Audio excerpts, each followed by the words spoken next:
മുഖ്യമന്ത്രിക്കെതിരായുള്ള വിമർശനമല്ല. മുഖ്യമന്ത്രി ഇന്നലെ നടത്തിയ വിമർശനങ്ങളോടുള്ള പ്രതികരണമാണ്. മുഖ്യമന്ത്രി ഇന്നലെ ജമാഅത്തെ ഇസ്ലാമി പിന്തുണച്ചിട്ടില്ല എന്നും സ്വതന്ത്ര സ്വഭാവം കാണിക്കാൻ വേണ്ടി ഒന്നോ രണ്ടോ സ്ഥാനാർത്ഥികളെ പിന്തുണച്ചിട്ടുണ്ടാകാമെന്നും അതുകൊണ്ട് തന്നെ കോൺഗ്രസിന് പിന്തുണ കൊടുത്തത്, പ്രിയങ്ക ഗാന്ധിക്ക് പിന്തുണ കൊടുത്തത് എന്തുകൊണ്ടാണ് കോൺഗ്രസ് തള്ളിപ്പറയാത്തതെന്ന് മുഖ്യമന്ത്രി ഇന്നലെ പൊതുസമ്മേളനത്തിൽ ചോദിച്ചിരുന്നു. അപ്പോൾ കേരളത്തിലെ മുഖ്യമന്ത്രിക്ക് ഒന്നുകിൽ ഞാൻ നേരത്തെ പറഞ്ഞു വെച്ചാൽ സ്ഥലജലഭ്രമം സംഭവിച്ചോ, അല്ലെങ്കിൽ അദ്ദേഹം കേരളത്തോട് പച്ചക്കള്ളം പറയുന്നു എന്ന് അതിനെക്കുറിച്ച് പ്രതികരിക്കാൻ പറ്റില്ല. ജമാഅത്തെ ഇസ്ലാമി ഒരു രാഷ്ട്രീയ പ്രസ്ഥാനത്തിനും വ്യക്തികൾക്ക് പിന്തുണ കൊടുക്കുന്ന ഘട്ടത്തിലും മുന്നണികൾക്ക് പിന്തുണ കൊടുക്കുന്ന ഘട്ടത്തിലും പിന്തുണ പതിച്ചു കൊടുക്കുന്ന പതിവ് ജമാഅത്തെ ഇസ്ലാമിക്കില്ല.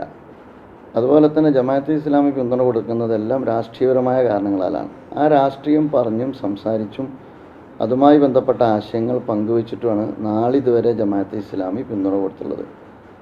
അത്തരം ചർച്ചകളിലെല്ലാം പലപ്പോഴായി പങ്കാളിയായ, പാർട്ടിയെ പ്രതിനിധീകരിച്ച് പങ്കാളിയായ പാർട്ടി സെക്രട്ടറിയായ ആളാണ് ശ്രീ പിണറായി വിജയൻ. ആ പിന്തുണയെക്കുറിച്ച് അദ്ദേഹം സംസാരിച്ചിട്ടുണ്ട്, അദ്ദേഹം എഴുതിയിട്ടുണ്ട്, അദ്ദേഹം പത്രസമ്മേളനത്തിൽ പറഞ്ഞിട്ടുണ്ട്, കോടിയേരി ബാലകൃഷ്ണൻ പറഞ്ഞിട്ടുണ്ട്, സഭാരേഖകളിൽ അതുണ്ട്, അതുപോലെ തന്നെ ദേശാഭിമാനി മുഖപ്രസംഗം എഴുതിയിട്ടുണ്ട്. അപ്പോൾ ഈ പറയുന്ന എല്ലാ ഡാറ്റകളും, പുതിയൊരു കാലത്തല്ലേ നമ്മൾ ജീവിക്കുന്നത്, സോഷ്യൽ മീഡിയ കാലഘട്ടത്തിൽ ഈ ഒരു പറയുന്ന എല്ലാ ഡാറ്റകളും അവൈലബിൾ ആയിരിക്കെയാണ് അതിനെയെല്ലാം തൻ്റെ പൂർവ്വകാലത്തെ റദ്ദ് ചെയ്തുകൊണ്ട് മുഖ്യമന്ത്രി സംസാരിക്കുന്നത്. തൻ്റെ പൂർവ്വകാലത്തെ അദ്ദേഹം റദ്ദ് ചെയ്യുമ്പോൾ അദ്ദേഹത്തിൻ്റെ ക്രെഡിബിലിറ്റിയാണ് അദ്ദേഹം റദ്ദ് ചെയ്യുന്നത്, അദ്ദേഹത്തിൻ്റെ വിശ്വാസ്യതയാണ് അദ്ദേഹം റദ്ദ് ചെയ്യുന്നത്. അതുവഴി അദ്ദേഹം കേരളീയ സമൂഹത്തിൽ മുഖ്യമന്ത്രിയെപ്പോലെ ഒരാൾ പരിഹാസ്യനാവുകയാണ്. അത് വേണ്ടില്ലായിരുന്നു എന്നാണ് പറഞ്ഞത്. പാലക്കാട് തെരഞ്ഞെടുപ്പുമായി ബന്ധപ്പെട്ട് വലിയ രീതിയിൽ SDPI അതുപോലെ ജമാഅത്തെ ഇസ്ലാമിലേക്ക് പിന്തുണ UDF ലഭിച്ചിരിക്കുന്നത് ഒരു കാര്യമെന്ന് പറയുന്നു. അതിനെ എങ്ങനെയാണ്? ജമാഅത്തെ ഇസ്ലാമി ഞാൻ പറഞ്ഞല്ലോ, രാഷ്ട്രീയപരമായ കാരണങ്ങളാലാണ് പിന്തുണ. മുമ്പ് CPM-ന് കിട്ടിയിട്ടുണ്ട്. ഇപ്പോൾ രാഷ്ട്രീയപരമായ കാരണം എന്ന് പറയുന്നത് അവിടെ BJP-യെ പരാജയപ്പെടുത്തണം. BJP-യെ പരാജയപ്പെടുത്തുന്നിടത്ത് വിജയസാധ്യതയുള്ള കാൻഡിഡേറ്റ് ഇന്ത്യൻ നാഷണൽ കോൺഗ്രസിൻ്റെ കാൻഡിഡേറ്റാണ്. രാഷ്ട്രീയപരമായ കാരണങ്ങളാൽ ജമാഅത്തെ ഇസ്ലാമി മാത്രമല്ല, മുസ്ലിം മൈനോറിറ്റി ഒറ്റക്കെട്ടായി BJP-യെ പരാജയപ്പെടുത്തുക എന്ന് പറയുന്ന ലക്ഷ്യത്തെ മുൻനിർത്തിയിട്ടാണ് വോട്ട് രേഖപ്പെടുത്തിയത്. അതിൽ CPM ഇപ്പോൾ ചെയ്തുകൊണ്ടിരിക്കുന്നത് കുറച്ച് കാലങ്ങളായി, 2019 2024 ദേശീയ രാഷ്ട്രീയത്തെ മുൻനിർത്തി സംഘപരിവാർ ഭീതി, വംശീയ ഭീകരത, അതിനെ പരാജയപ്പെടുത്തുക എന്നുള്ളത് ഒരു സമുദായം എന്നുള്ള അർത്ഥത്തിൽ അവിടെ രാഷ്ട്രീയമായ ആവശ്യമാണ്. ആ ആവശ്യത്തെ മുൻനിർത്തിയിട്ട് സംഘപരിവാറിനെതിരെ പിന്നീട് ബദൽ ലീഡ് ചെയ്യാൻ പറ്റുന്ന കക്ഷി എന്ന അർത്ഥത്തിലാണ് സ്വാഭാവികമായിട്ടും കോൺഗ്രസിനെ പിന്തുണക്കുന്നത്. ആ ഒരു രാഷ്ട്രീയപരമായ ന്യായത്തെ മുഖവിലക്കെടുക്കുന്നതിന് പകരം മുഖ്യമന്ത്രി ചെയ്യുന്നത് മൈനോറിറ്റിയെ, ജമാഅത്തെ ഇസ്ലാമിയെ നാട്ടക്കുറിയാക്കിയിട്ട് ഭീകരവൽക്കരിക്കുക എന്നുള്ള പണിയാണ് ചെയ്യുന്നത്. അതുവഴി അദ്ദേഹം ഉദ്ദേശിക്കുന്നത്, CPM ഉദ്ദേശിക്കുന്നത്, ഒന്ന്, അദ്ദേഹം ഇപ്പോൾ അകപ്പെട്ട ഒരുപാട് വിവാദ ചുഴികളുണ്ട്, അതിൽ നിന്ന് രക്ഷപ്പെടണം.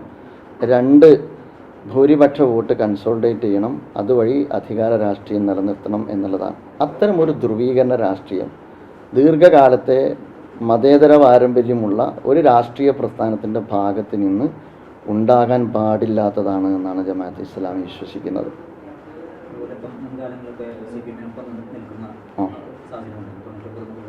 ഉണ്ട്.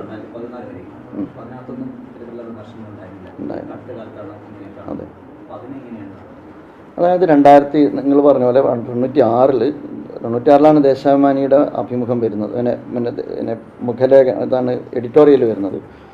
2004, 2006, 2009, 2011, 2015 വരെ പിന്തുണച്ചിട്ടുണ്ട്. സ്വാഭാവികമായിട്ടും ആ കാലയളവ് നിങ്ങൾ എടുത്ത് പരിശോധിച്ച് നോക്കിക്കഴിഞ്ഞാൽ ജമാഅത്തെ ഇസ്ലാമിയെക്കുറിച്ച് CPM-ൻ്റെ ഭാഗത്ത് നിന്ന് സമാനമായൊരു പരാമർശം വന്നിട്ടില്ല. 2019 രാഷ്ട്രീയപരമായ കാരണങ്ങളാലാണ് കോൺഗ്രസിനെ പിന്തുണച്ചത്. അതുവരെ രാഷ്ട്രീയപരമായ കാരണങ്ങളാലാണ് CPM-നെയും പിന്തുണച്ചത്. അപ്പോൾ തങ്ങളെ പിന്തുണക്കാതിരിക്കുക, യോജിക്കുമ്പോൾ നല്ല സെക്കുലർ മതേതര പത്തരമാറ്റ്, ദേശീയ അന്തർദേശീയ, മുഖ്യമന്ത്രിയുടെ തന്നെ പരാമർശം, അവർ ദേശീയ കാഴ്ചപ്പാടുള്ളവരാണ്, അന്തർദേശീയ കാഴ്ചപ്പാടുള്ളവരാണ്.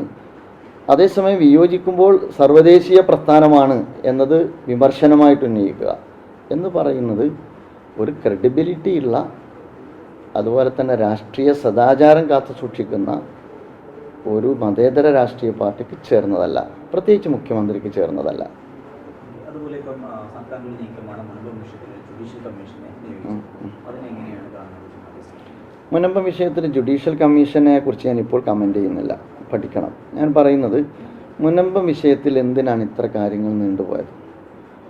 എന്തിനാണ് മുനമ്പം വിഷയത്തെ സംഘപരിവാറിന് ആയുധമാക്കാനുള്ള അവസരം കൊടുത്തത്? കൃഷ്ണകുമാർ മുനമ്പത്ത് പോയി സന്ദർശിച്ചു, സുരേഷ് ഗോപി മുനമ്പത്ത് പോയി സന്ദർശിച്ചു. അതുപോലെ തന്നെ സംഘപരിവാർ കേരളത്തിലുടനീളം മുനമ്പം വിഷയം ഉയർത്തി. വഖഫിനെതിരെ തന്നെ ശക്തമായ ആരോപണങ്ങൾ ഉന്നയിച്ചു. മുസ്ലിം മൈനോറിറ്റിക്ക് നേരെയുള്ള വലിയ ശക്തമായ വംശീയ അധിക്ഷേപങ്ങൾ വന്നു. ഇതിനുള്ള അവസരം എന്തിനാണ് ഗവൺമെൻറ് ഒരുക്കുന്നത്? മുനമ്പം വിഷയത്തിൽ വളരെ പെട്ടെന്ന് ഇടപെടാനും കമ്മ്യൂണൽ പോളറൈസേഷന് തടയിടാനും ഗവൺമെൻറ്റിന് ബാധ്യതയില്ലേ? ഇതിൽ മറുഭാഗത്ത് ആരോപണം ഉന്നയിക്കുന്നത് മുസ്ലിം കമ്മ്യൂണിറ്റിയെക്കുറിച്ചല്ലേ? ആ കമ്മ്യൂണിറ്റി ഒറ്റക്കെട്ടായിട്ട് പറഞ്ഞല്ലോ, ജുഡീഷ്യലി ആയ നിയമപരമായ കുരുക്കുകൾക്കപ്പുറത്ത് ഒരു മേശയ്ക്ക് ചുറ്റും ഇരുന്ന് അവിടെ ഭൂമി വാങ്ങി താമസിക്കുന്ന ആളുകളുടെ മനുഷ്യാവകാശപരമായ പ്രശ്നങ്ങൾ പരിഹരിക്കാമെന്ന് പറഞ്ഞിട്ട് ഞാൻ മനസ്സിലാക്കുന്ന ഇന്നത്തേക്ക് 2-3 ആഴ്ച കഴിഞ്ഞു. എന്തിനാണ് ഗവൺമെൻറ് ഒരു ഇലക്ഷൻ കഴിയുന്നത് വരെ നീട്ടിക്കൊണ്ടുപോയത്? ഞാൻ നേരത്തെ സൂചിപ്പിച്ച ഇടതുപക്ഷത്തിൻ്റെ ഭാഗത്ത് നിന്ന്, CPM-ൻ്റെ ഭാഗത്ത് നിന്ന് ഒരിക്കലും പ്രതീക്ഷിക്കാനാവാത്ത കമ്മ്യൂണൽ പോളറൈസേഷൻ അജണ്ട, അതുവഴിയുള്ള അധികാര രാഷ്ട്രീയ അജണ്ട CPM മുന്നോട്ട് കൊണ്ടുപോകുന്നു എന്നത് തന്നെയാണ് മുനമ്പം വിഷയത്തിലും സംഭവിച്ചിരിക്കുന്നത്. അതിലൂടെ ഞാനിപ്പോൾ കമൻ്റ് ചെയ്യുന്നില്ല, പഠിക്കണം. അതല്ല പരിഹാരം. യഥാർത്ഥത്തിൽ അത് നിയമപരമായ കുരുക്കിനപ്പുറത്തേക്ക് ഒരുമിച്ചിരുത്തിയത് പരിഹരിക്കാവുന്നതേ ഉള്ളൂ. ഇത്തരം സങ്കീർണതകളിലേക്ക് പോകാതെ തന്നെ പരിഹരിക്കാവുന്ന വിഷയമാണ് മുനമ്പം വിഷയം. പക്ഷെ ഗവൺമെൻറ് അതിൻ്റെ നേതൃത്വം വഹിക്കണം. Okay, thank you.